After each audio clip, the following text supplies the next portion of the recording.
وَمِن شَرِّ النَّفَّاثَاتِ فِي الْعُقَدِ، اور پھونک مارنے والیوں کی شر سے کہ جو گرہوں پر، عقدوں پر پھونک مارتی ہیں۔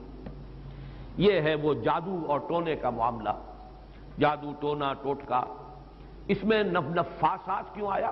جادوگر تو مرد بھی ہوتے ہیں، عورتیں بھی ہوتی ہیں، اس کے بارے میں مختلف تعبیرات کی گئی ہیں۔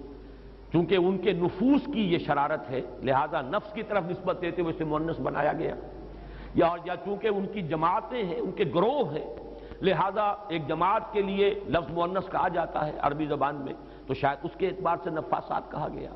ایک رائے یہ بھی ہے کہ عاصم ابن لبید کی بہنیں اور بیٹیاں خاص طور پر ماہر تھیں، اور جو جادو اس نے کیا حضور صلی اللہ علیہ وسلم پر، اس میں وہ بھی شامل تھی، اس لیے شاید یہ نفاسات کا لفظ آیا ہے۔ بہرحال اس پر ہمارے تمام مفسرین کا اجماع ہے کہ اس سے مراد ہے جادو کے لیے، ٹونے کے لیے، ٹوٹکے کے لیے کچھ پھونک پھونک کر گرہوں پر پھونکے مارنا اور گرہ لگانا۔ عقد یہ جمع ہے عقدے کی، عقدہ کہتے ہیں گرہ، تو عقدہ جمع اس کی عقد۔ گرہوں پر پھونکے مارنے والیوں کے شر سے رب الفلق کی پناہ میں آتا ہوں۔ یہ معاملہ جو ہے میں چاہتا ہوں کہ ذرا ایک اس کی لغوی بحث سمجھ لیجئے، نفس کسے کہتے ہیں۔ اب یہاں بھی آپ دیکھیں گے نفس اور نفخ، نفخ قریب ہے، یہ نفس سا جب آئے گا تو وہ سین نہیں ہے، ویسے تو لفظ نفس بھی اس کے قریب ہے۔ نفس تنفس، سانس لینا، سانس میں بھی یہ ہوا جو ہے اندر جاتی ہے باہر آتی ہے، لیکن نفخ کے معنی پھونک مارنا۔ نفخ اس کو کہتے ہیں پھونک کو جس کے ساتھ کوئی تھوک وغیرہ شامل نہ ہو۔ نفس وہ ہے جو زور کے ساتھ پھونکا جائے، پھونک ماری جائے تو کچھ نہ کچھ لعاب جو ہے اس کے ساتھ شامل ہو جاتا ہے۔ تفل کہتے ہیں باضابطہ پھونکنے کو۔ تو نفس جو ہے یہ نون فا اور سا، یہ نفس جو ہے نفخ اور تفل کے مابین کی شے ہے۔ جب زور کے ساتھ پھونک ماری جاتی ہے تو کچھ نہ کچھ لعاب جو ہے اس کے ساتھ شامل ہو جاتا ہے، یہ ہے نفس، پھونکے مارنا شدت کے ساتھ، زور کے ساتھ۔ اور اس میں بھی میں یہ سمجھتا ہوں کہ وہی کہ جو بھی انہوں نے جو کچھ پڑھا ہے ان کلمات کے اندر جو بھی خرابی ہے، اس کے ساتھ ساتھ وہ جنہوں نے ریاضتیں کی ہوئی ہیں، مشقیں کی ہوئی ہیں، ان کی اپنی انرجی کا جو ایک حصہ ہے وہ اس پھونک کے اندر شامل ہو کر وہ اس جادو کا ذریعہ اور سبب بنتا ہے۔ نفاسات فی العقد، یہ ایک صرف طبقہ ہے دور جدید میں کہ جو اس جادو کو اور حضور صلی اللہ علیہ وسلم پر بالخصوص جادو کے اثر ہونے کی نفی کرتا ہے۔ یہ وہ جدید معتزلہ یا ریشنلسٹ گروپ جو ہمارے ہاں پیدا ہوا ہے، جس کے امام اول اس بر عظیم پاک و ہند میں سر سید احمد خان تھے۔ انہوں نے جنوں کا وجود بھی علیحدہ نہیں مانا، جن بھی انسان ہی ہے، زیادہ مشتعل مزاج انسانوں کو جن کہہ دیا گیا ہے، استعارتاً کہہ دیا گیا، آگ سے بنائے گئے۔ جیسے ہم کہہ دیتے ہیں کہ فلاں شخص غصے سے آگ بگولا ہو گیا، وہ آگ تو نہیں ہو جاتا، انسان ہی رہتا ہے، لیکن یہ کہ جو انسان مشتعل مزاج ہو، کہہ دیا گیا کہ وہ آگ سے پیدا کیا۔ بہرحال انہی کا ایک ذہن ہے جو ہمارے ہاں مختلف شاخیں جو ہیں، مثلا قادیانیوں نے جو تفسیر لکھی ہے وہ مختلف تفسیریں ہیں، اور اس میں مولوی محمد علی کی تفسیر کا تو شہرہ بھی بہت ہے، اس لیے کہ واقعہ یہ ہے محمد علی لاہوری، اس شخص نے چونکہ تفسیر رازی سے، امام رازی نے الفاظ کی لغت کی جتنی بھی شرح کی ہے، لغوی شرح، وہ سب کی سب نقل کر دی ہے۔ اب وہ لوگ سمجھتے ہیں کہ بہت علم کا خزانہ ہے، بہت بڑی کوئی شے ہے یہ، تو اس کا بڑا اثر ہوا ہے اور اس سے کافی لوگوں نے اثر قبول کیا۔ پھر علامہ مشرقی، ان کا فکر وہی جدید سائنٹیفک ریشنلزم، اسی طریقے سے پرویز صاحب، ان کا فکر، اور کچھ درجے میں جیسا کہ میں بار بار ذکر کرتا رہا ہوں مولانا اصلاحی صاحب بھی اس فکر سے متاثر ہیں۔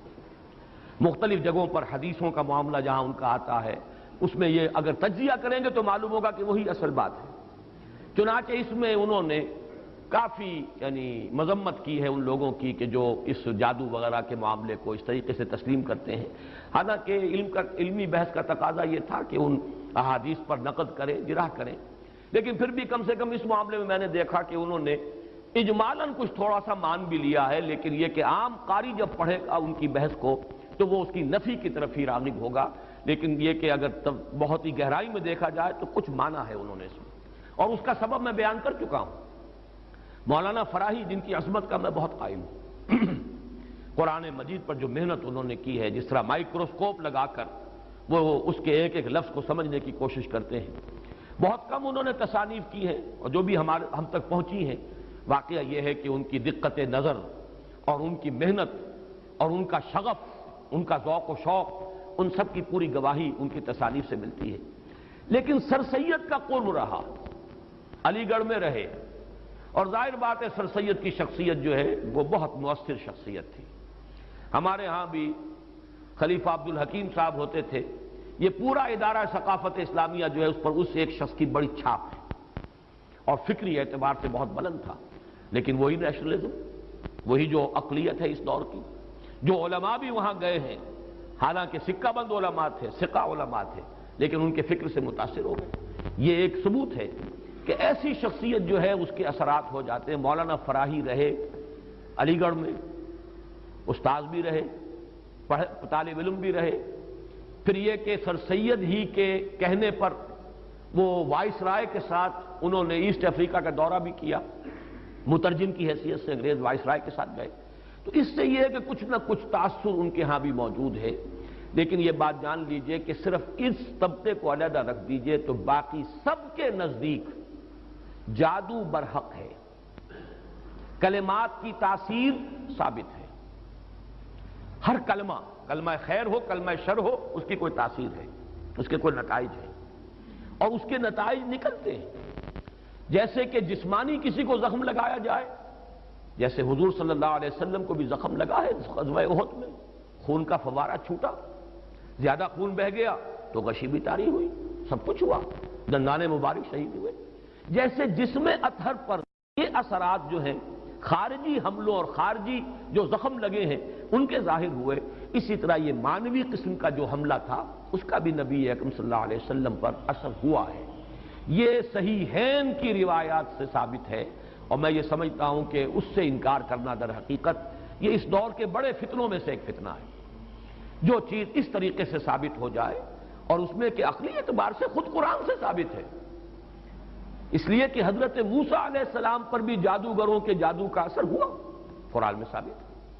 جب مقابلہ ہوا ہے، اور حضرت موسیٰ علیہ السلام کا معجزہ بھی یہی تھا نا کہ عصا ڈالتے تھے زمین میں، وہ اژدہا بن جاتا تھا، حیۃ تسعیٰ، سانپ ہے ہلنے والا چل رہا ہے، اور وہی کچھ انہوں نے کر کے دکھا دیا عارضی طور پر۔ جادوگر آئے، انہوں نے اپنی چھڑیاں اور اپنی رسیاں پھینکی، اور وہ بھی نظر آئے، سب کو نظر آئیں کہ جیسے سانپ ہے چل رہے ہیں، جیسے سب کو نظر آئی حضرت موسیٰ کو بھی نظر آئی۔ جیسے نظر بندی آپ کہتے ہیں، نظر بندی سب کی ہوئی تو حضرت موسیٰ کی بھی ہو گئی۔ عصمت انبیاء سے یہ کوئی شے بعید نہیں ہے، معلوم ہوا کہ قرآن سے ثبوت مل رہا ہے۔ اور جیسے حضرت موسیٰ علیہ السلام کے بارے میں تو یہاں تک ہے فَأَوْجَسَ فِي نَفْسِهِ خِیفَةً موسیٰ، ایک خوف پیدا ہوا اندر، اور خوف جو ہے بالکل سمجھ میں آتا ہے، معقول بات ہے، منطقی بات ہے کہ فوراً یہ اثر ہوا ہوگا کہ یہ تو وہی کچھ انہوں نے کر کے دکھا دیا جو اللہ تعالیٰ نے مجھے عطا فرمایا تھا معجزہ۔ دیکھنے والوں کو تو وہی کچھ نظر آ گیا، فرق کیا ہوا؟ ڈگری کا فرق رہ جائے گا شاید۔ لیکن یہ کہ جب اللہ تعالیٰ نے فرمایا ہے موسیٰ لا تخف انک انت الاعلیٰ، گھبراؤ نہیں، تم ہی جیتو گے، تم ہی سربلند رہو گے، گھبراؤ نہیں، خوف محسوس نہ کرو، ذرا جو تمہارے ہاتھ میں اسے ڈالو تو صحیح، الق ما فی یدک، الق عصاک، پھینکو۔ اور اب اس اژدہا نے جو حضرت موسیٰ کے عصا سے بنا ہڑپ کر لیا ان تمام سانپوں کو جو نظر آ رہے تھے، تو معلوم ہوا کہ یہ جادو تھا، اور یہ جادو نہیں کوئی اور شے ہے۔ اور یہ بھی میں نے بارہا عرض کیا ہے کہ یہ بات، یہ حقیقت بھی منکشف انہی پر ہوئی جو جادوگر تھے۔ دوسرے والوں کو تو دیکھنے کو یہی پتا چلا ہوگا یہ بڑا جادوگر، یہ چھوٹے جادوگر، اور کیا، بڑا جادوگر غالب آ گیا، چھوٹے جادوگر جو ہے نا ہار گئے۔ بڑے جادوگر کا نے جو جادو پیدا کیا اس نے ہڑپ کر لیا چھوٹے جادوگروں کے جادو کو، تو زیادہ سے زیادہ ان کے ذہن میں تو یہی بات آئے گی۔ لیکن جادوگر جانتے تھے یہ شے کچھ اور ہے، یہ جادو نہیں ہے، اس لیے کہ ہر ماہر فن اپنے فن کی لیمیٹیشنز کو جانتا ہے۔ یہ تو سٹیفن ہاکنگ سے پوچھئے کہ فزکس کی اس وقت کیا لمٹ ہے جس سے آگے فزکس نہیں جا سکتی، یہ کسی بھی بڑے سے بڑے ماہر سے پوچھئے کہ کیا ہماری لیمیٹیشنز ہے۔ بہت بڑا معالج آج آپ کو بتائے گا کہ فلاں بیماری کے ضمن میں یہ ہماری لیمیٹیشن، اس سے آگے ہم نہیں جا سکتے۔ فرض کیجئے ایک دم کوئی اس سے 1000 گنا آگے کی کوئی بات آ جائے تو اسے معجزہ کہا جائے گا، یہ معجزہ، یہ کوئی اور شے ہے، یہ انسانی علم اور سائنس کی ترقی کا معاملہ نہیں ہے۔